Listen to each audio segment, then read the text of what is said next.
Γνωρίζετε τι μπορεί να συμβεί στο πηλικό σας έδαφος κατά την εγκυμοσύνη, στον τοκετό? Πόσο και πώς αλλάζει το σώμα κατά την εγκυμοσύνη και τον τοκετό?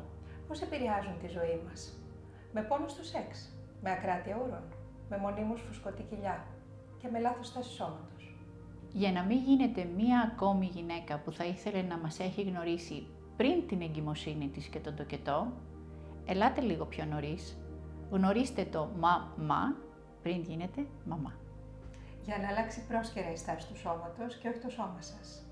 Για να ανοίξει πρόσκαιρα ορθός κοιλιακός και όχι για πάντα η κοιλιά σας. Για να μην εμφανίσετε κανένα ανεπιθύμητο σύμπτωμα μετά το τοκετό. Ακόμα και αν έχετε γεννήσει και κάποια συμπτώματα έχουν ήδη συμβεί.